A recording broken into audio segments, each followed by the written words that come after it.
신약성경 야고보서 5장 7절로 11절 말씀입니다. 신약성경 375페이지 야고보서 5장 7절로 11절 말씀, 7절로 11절 말씀, 우리 다 같이 한 목소리로 읽도록 하겠습니다. 그러므로 형제들아, 주의 강림하시기까지 길이 참으라. 보라, 농부가 땅에서 나는 귀한 열매를 바라고 길이 참아 이른 비와 늦은 비를 기다리나니, 너희도 길이 참고 마음을 굳게 하라. 주의 강림이 가까우니라. 형제들아, 서로 원망하지 말라. 그리하여야 심판을 명하리라. 보라, 심판자가 문 밖에 서 계시니라. 형제들아, 주의 이름으로 말한 선지자들로 고난과 오래 참음의 본을 삼으라. 보라, 인내하는 자를 우리가 복되다 하느니, 너희가 욥의 인내를 들었고 주께서 주신 결말을 보았거니와, 주는 가장 자비하시고 긍휼히 여기는 자신이라. 아멘.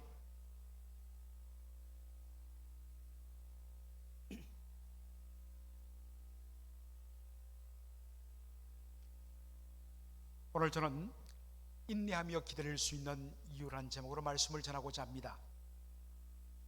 저와 여러분이 함께한 목소리로 오늘 본문 말씀 야고보서 5장 7절로 11절을 읽었습니다만, 여러분 어떻습니까? 1년 중에 거듭거듭 반복되는 단어를 여러분 발견하셨을 것입니다. 바로 참음이란 말입니다. 7절 보면 형제들아, 주의 강림하시기까지 길이 참으라. 참으란 말이 나오죠. 8절에 너희도 길이 참고 마음을 굳게 하라. 자, 10절도 보면 선지자들로 고난과 오래 참음의 본을 삼으라. 그것을 바라보면서 참으라. 11절에 보면 표현은 다르지만 동일한 의미를 담은 인내란 단어를 씁니다. 보라, 인내하는 자를 우리가 복되다 하나니, 대표적으로 너희가 욥의 인내를 들었고 주께서 주신 그 결말을 너희가 보았다 라고 이야기합니다. 자, 그렇다면 여기 오래 참음과 인내는 무엇에 대한 오래 참음과 인내인가 라는 것입니다.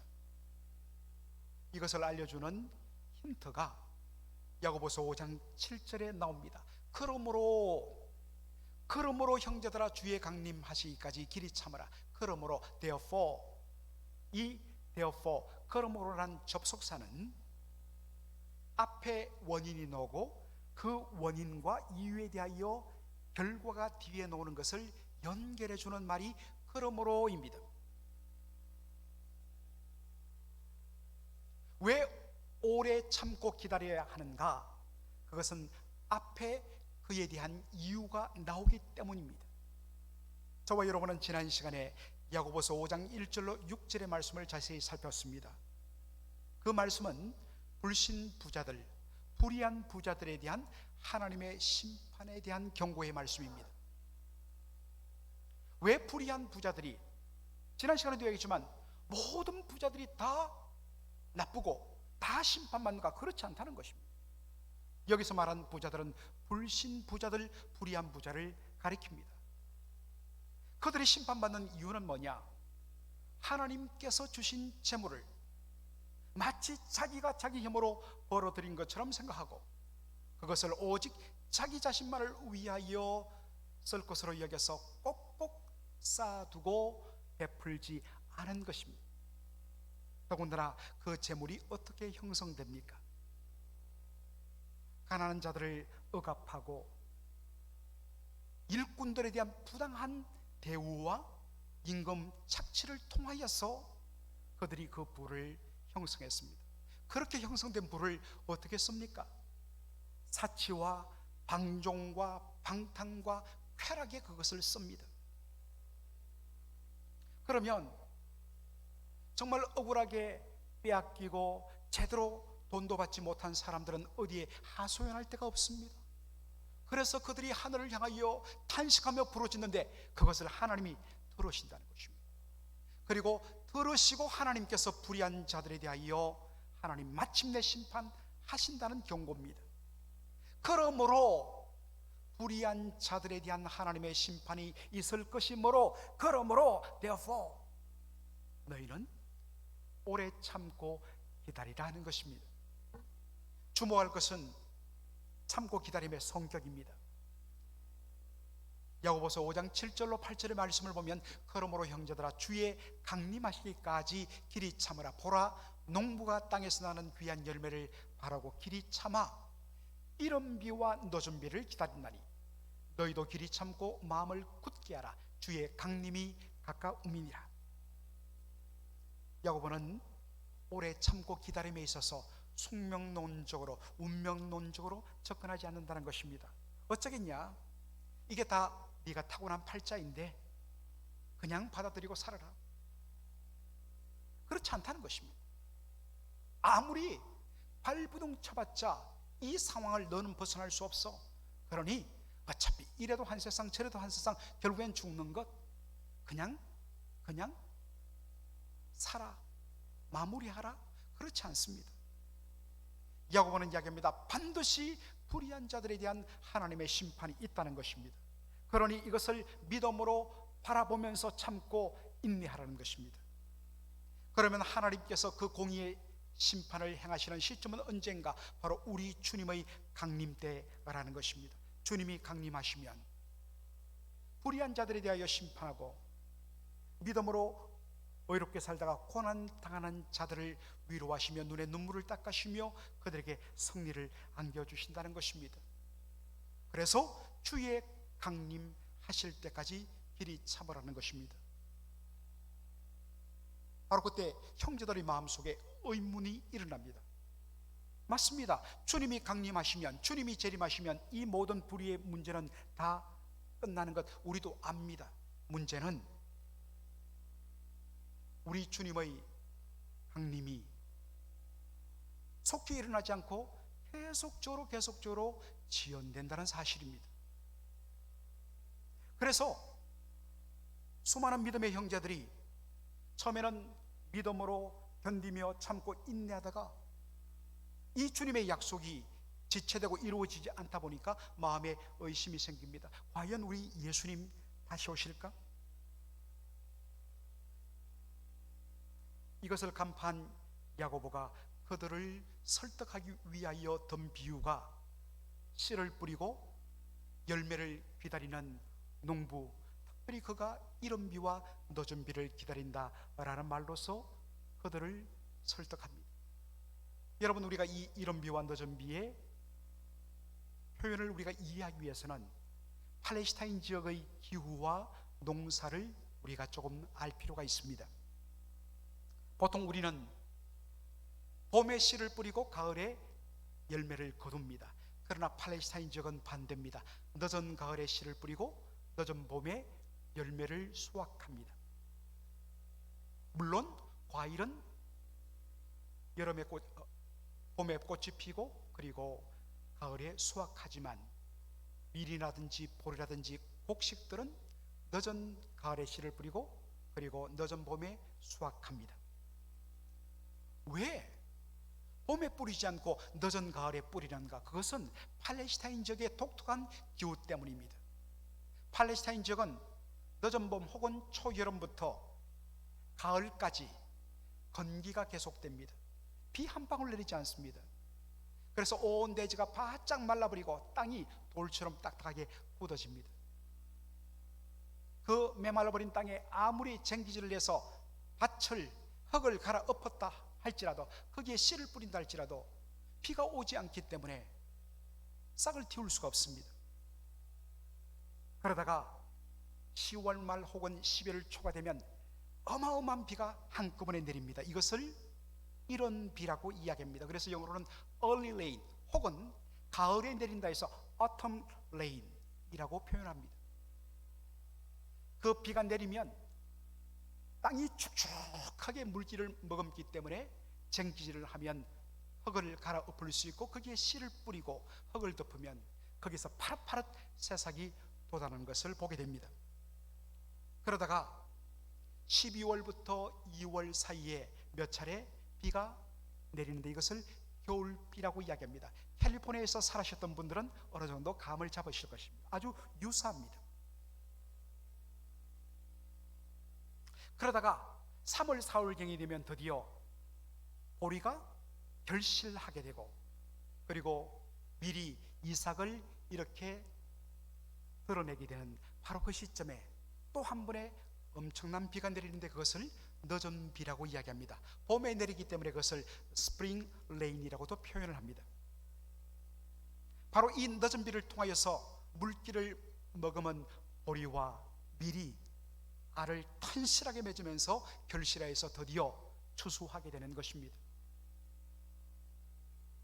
조금 전에도 말씀드렸던 것과 같이 초여름부터 늦은 가을까지 10월 말까지 비 한 방울 내리지 않습니다. 온 대지가 바짝 말라버립니다.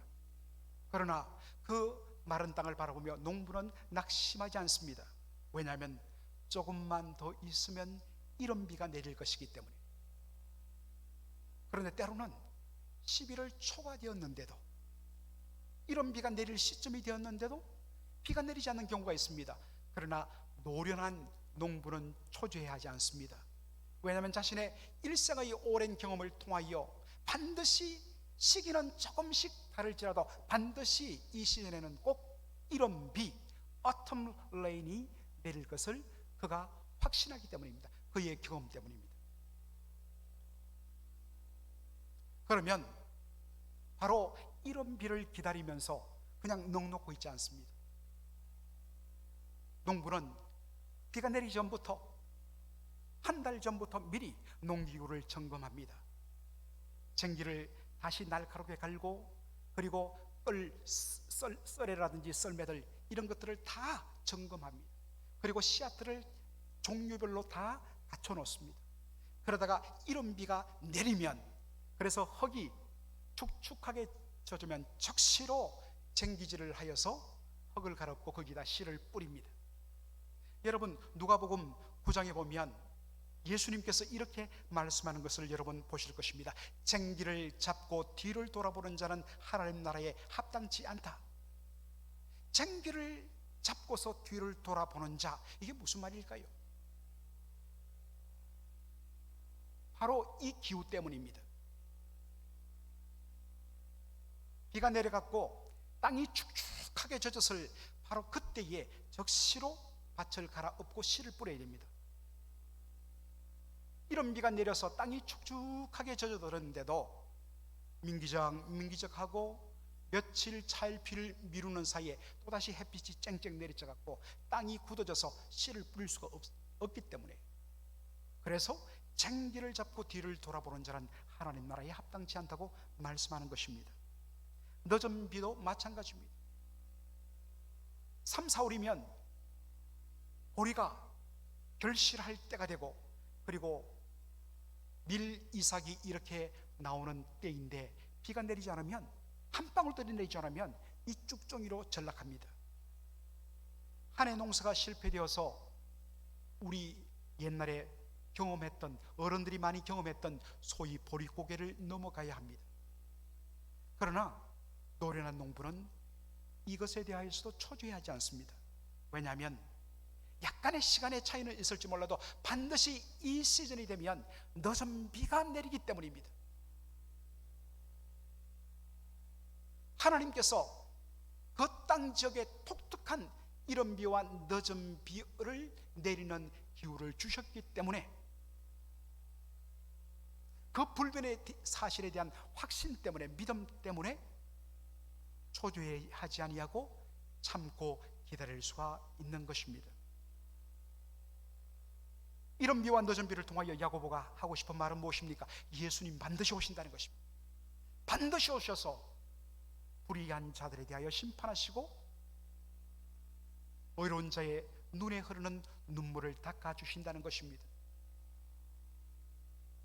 예수님이 다시 오시면, 천국에 가면 더 이상 눈물을 흘릴 것이 없다, 고통스러운 일 없고 몸이 아프지 않기 때문이기도 하지만, 이때 눈물이란 것은 믿음으로 살다가 고통당하여 흘린 눈물입니다. 예수님 다시 이 땅에 오시면 모든 불의한 것들과 그 배후에 있는 악한 영들을 다 심판하시고 마침내 이 땅의 새하늘과 새 땅을 열어 의로 다스리며 사랑으로 다스리는 하나님 나라가 완성되실 것이기 때문에 더 이상 불의한 자에 의해서 흘릴 눈물이 없다는 뜻이 되는 것입니다. 바로 이 사실을 각종 환상과 그리고 상징을 통하여서 설명하며 교회와 성도를 위로하는 위로의 책이 바로 요한계시록입니다. 예수님의 강림은 하나님의 약속에 근거합니다. 그 약속하신 분은 당신의 말씀에 대하여 반드시 신실하게 지키시는 신실하신 하나님이십니다. 오직 하나님의 신실하심, 하나님의 성품을 온전히 신뢰하고 믿음으로 바라볼 때에 현재의 고난과 어려움, 이것을 능히 감당하면서 인내하며 기다릴 수가 있다는 말씀인 것입니다. 야고보는 이처럼 이 땅에서 믿음으로 살다가 고통과 고난을 당하는 성도들을 향하여서 위로를 줌과 동시에 경고의 말씀도 줍니다. 야고보서 5장 9절에 보면 주의할 것이 있습니다. 형제들아 서로 원망하지 말라. 그리하여 심판을 면하리라. 보라, 심판하는 자가 문 밖에서 계시니라. 여기 서로 원망하지 말라, 서로 불평하지 말라. 누구를 향한 원망과 불평일까요? 웨이턴 칼리지의 더글라스 무 교수님은 여기에 두 가지 의미가 들어있다고 이야기합니다. 첫째는 어려운 일에 대하여 어려운 일에 대하여 다른 사람들에게 원망 불평하는 것입니다. 왜 나에게 이런 어려움이 있는가? 왜 믿음으로 의롭게 바르게 사는 나에게 이런 어려움이 있고 불의하고 악하게 살아가는 저들은 왜 저렇게 형통한가? 도대체 하나님 뭐 하시는가? 어려운 일을 당하면서 결국에는 그것 때문에 분노하고 원통해하는 가운데 나중에는 하나님을 향한 원망과 불평으로 가는 것, 이것을 가리키는 것입니다. 둘째는 어려운 일 때문에 형제 자매에게 원망하는 것을 지금 가리키는 말씀이라고 본다는 것입니다. 여러분, 삶이 너무나 고달프고 힘들다 보면 어느 사이에 마음이 상하게 되고 어느 사이에 믿음이 사라지고 그 속에 불평이 스며들고 믿음으로 긍정적으로 바라보던 것이 모든 만사를 부정적으로 바라보는 그 마음이 마음속에 가득하게 바뀌는 것을 우리가 종종 경험합니다. 감사 찬송이 사라지고 원망과 불평이 우리의 입술과 마음을 지배하면서 그때로부터 뭔가 조금만 힘든 일이 있으면 이내 우리의 어떤 마음과 우리의 눈과 우리의 입술이 너무 센시티브 해가지고 민감하게 반응하면서 별것도 아닌 일에 형제 자매들을 향하여 비난하고 원망하고 분노하는, 그리고 시간이 지나면 내가 왜 그랬지? 후회도 하지만, 그러나 이것을 믿음의 눈으로 바라보지 아니하고 하나님을 신뢰하지 않고 이 상황을 넘어가지 않으면 우리는 끊임없이 이 손상된 우리의 마음 속에 담겨있는 부정적인 마음과 원망과 불평에 의해서 쉽게 형제에 대해서 미워하고 분노하는 그러한 일들이 일어난다는 것입니다. 이것을 주의하라는 것입니다.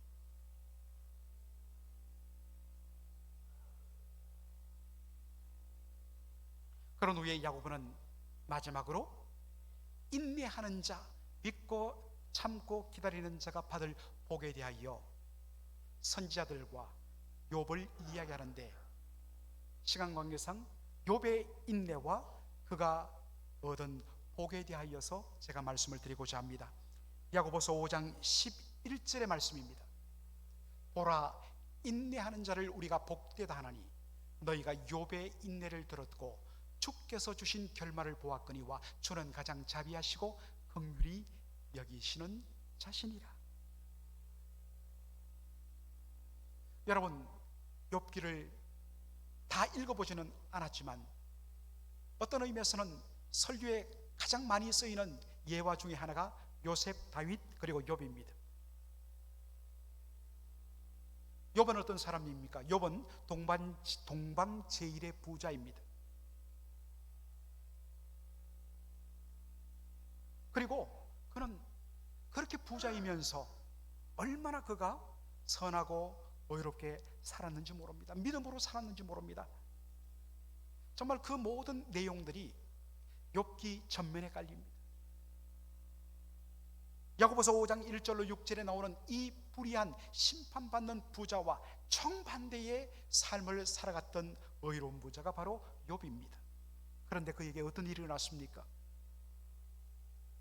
정말 그 감당할 수 없는 엄청난 재산이 단 하루 만에, 갖가지 사건을 통하여 그 수많던 재산이 단 하루 만에 다 불타고 빼앗기고 사라져버립니다. 그런 데다가 엎친 데 덮친 격으로 사랑하는 10명의 자녀들이 함께 모여서 잔치를 하는 그 지붕이 무너지는 바람에 모든 자녀가 10명이 한 자리에서 다 죽습니다. 자식을 하나 앞세워도 하늘이 무너지는데 10명의 자녀가 순식간에 다 죽었습니다. 그런데다가 그의 머리끝부터 발끝까지 정말 상하지 않은 곳이 없을 정도로 온몸이 만신창이가 됩니다. 그것을 보고 옆에 있던 욥의 아내가 분노해서 말하죠. 당신이 그러도 하나님에 대하여서 당신의 순전함을 지키려 하느냐? 차라리 하나님을 욕하고 죽어라. 욥이 어려움 겪고 있다는 이야기를 들은 욥의 세 친구가 멀리서 옵니다. 그런데 그들이 욥에 대하여 뭐라고 이야기합니까? 나름대로는 문제를 해결한다고 했던 말이 뭐냐면 동일하게 너희의 모든 이런 고통은 너희의 잘못에 대한 하나님의 심판이다. 그러므로 회개해야 된다. 이것이 욥의 내용, 욥기 내용 전체를 차지하고 있습니다. 이런 어려움과 고통과 비난 가운데도 욥은 끝까지 인내하며 믿음을 지킵니다. 여기 인내란 말, 욥의 인내란 말을 ESV 영어 성경에서는 원어의 의미를 훨씬 더 잘 살려서 The steadfastness라고 번역을 합니다. steadfastness는 뭐냐? 확고부동한 것입니다. 한번 그 자리에 딱 고정하면 절대로 흔들리지 않는 것입니다. unchangeableness, 절대로 불변하는 것입니다.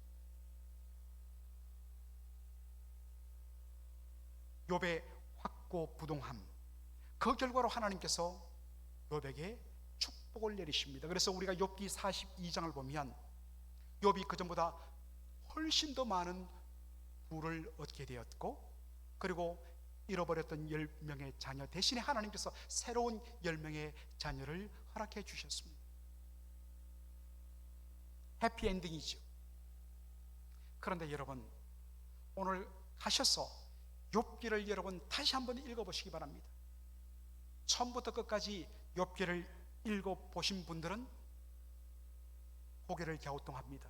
왜냐하면 그게 드러난 욥의 모습 때문입니다. 정직하게 말하면 욥은 처음에는 그 엄청난 고통과 고난을 당했는데 주신 자도 여호와시요 취하신 자도 여호와시라, 오직 하나님께 영광을 돌린다며 그가 입술로 범죄치 않습니다. 그런데 어떻습니까? 그 속에 감춰졌던 그 울분과 원통함이 친구들과의 논쟁을 통하여 터져나오면서 욥기 전반에 걸쳐서 욥은 하나님에 대하여 원망과 불평을 합니다. 하나님, 나처럼 의롭게 산 사람이 어디 있습니까? 그런데 왜 저입니까? 하나님, 차라리 죽는 것이 좋습니다. 저를 거두가 주십시오. 엄밀하게 보면 욥의 믿음은 들쭉날쭉하고 불평과 원망으로 뒤섞인 믿음의 모습입니다. 그런데 하나님께서는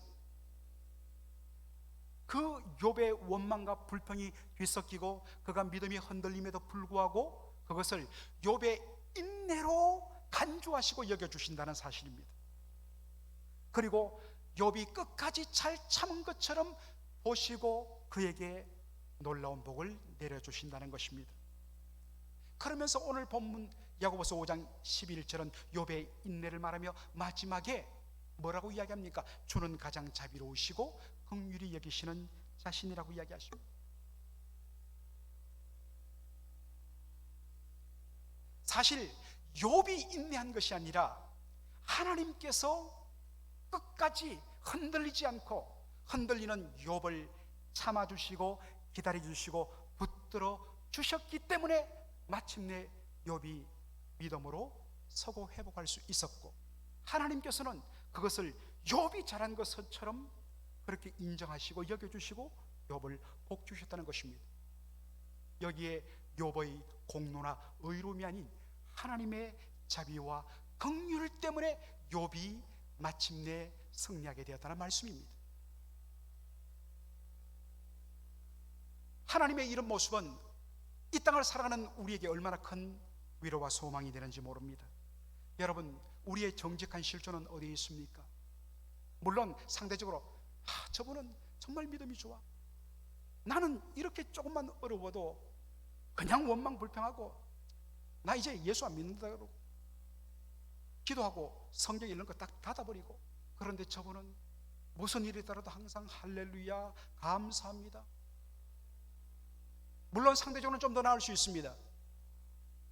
그러나 정도의 차이지요. 여러분, 한꺼풀 더 가면 똑같습니다. 정도의 차이지 어려움 앞에 장사 없습니다. 믿음보다는 낙심과 원망과 절망이 앞서는 것이 우리의 실존입니다. 그런데 우리 하나님은 어떤 분이십니까? 믿음으로 온전히 서지 못하고 참고 인내하지 못하고 원망하고 불평하고 믿음에 흔들리는 우리에 대하여 하나님도 똑같이 그러냐? 나도 너희들을 그렇게 대하겠다 하지 않습니다. 바로 그 순간 하나님은 굳건히 그 자리에 서셔서 1절 오래 참으시며 기다리시며 우리를 하나님의 의로운 오른손으로 굳세게 붙들어 주십니다. 그래서 우리가 마침내 견디게 하시고 마지막 자리에 서게 하십니다. 그런데 하나님은 너 정말 위대하다, 너 정말 훌륭하다, 너야말로 복받을 만해 하고는 하나님께서 복을 내려 주신다는 것입니다. 우리 하나님은 가장 자비로우시고 긍휼히 여기시는 분이십니다. 이것은 우리의 구원도 마찬가지입니다. 하나님이 그냥 내버려 두시면 예수 믿고 구원받은 우리들이 구원의 최종적인 마지막 순간까지 설 수가 없습니다. 우리는 끝없이 의심하고 흔들리고 믿음이 왔다 갔다 하는 그러한 실존을 드러냅니다. 그런데 하나님께서 끝까지 책임지시고 참아주시고 기다려주시며 붙드시며 품에 안으시며 마지막까지 세워주심으로 우리가 설 수 있고, 그런데 하나님께서는 잘하였다, 착하고 충성된 종아라고 우리를 칭찬하시는 것입니다. 누가 위대합니까? 그래서 고백합니다. 주는 가장 자비로우시고 긍휼히 여기시는 분이시다.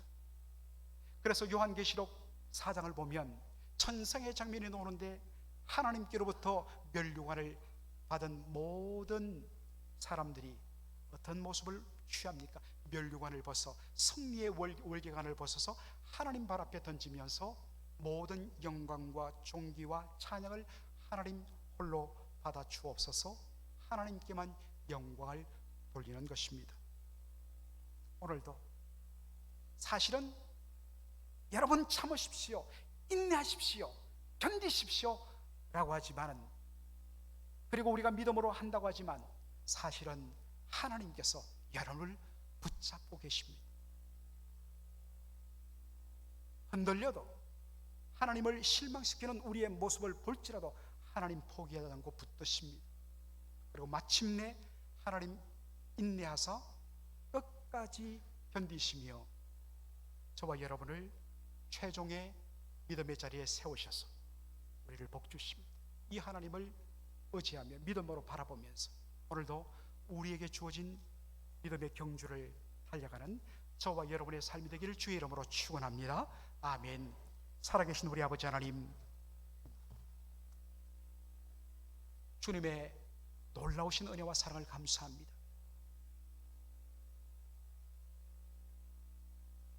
욥이 잘 참고 견딘 줄 알았고 그 결과로 그가 마땅히 합당한 복을 받은 줄 알았는데, 사실은 욥이 잘 인내한 것이 아니라 하나님께서 그러한 욥을 끝까지 품으시고 붙잡으시며 인내하시며 하나님 놓지 않고 붙잡아 주셔서 승리의 자리에 서게 하여 주심으로 말미암아 그가 믿음으로 설 수 있었고, 그것에 대하여 하나님께서는 욥이 잘한 것처럼 모든 것을 칭찬하시며 축복하시는 것을 바라보았는데, 아버지 하나님, 이것이 욥뿐만 아니라 오늘 우리에게도 더 동일하게 적용된다는 이 사실 앞에 모든 영광을 하나님께 돌리며 감사치 않을 수가 없는 저희들임을 고백합니다.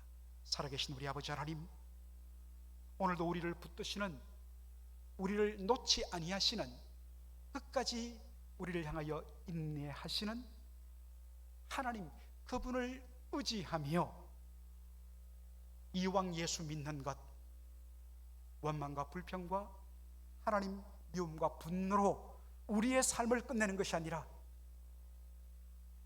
그 하나님을 의지하며 조금이라도 더 믿음으로 고백하며 믿음의 눈으로 긍정적으로 바라보며 그리고 하나님께 감사 찬송하는 저희들의 삶이 될 수 있도록 인도하여 주시옵소서. 예수님의 이름으로 기도하옵나이다. 아멘.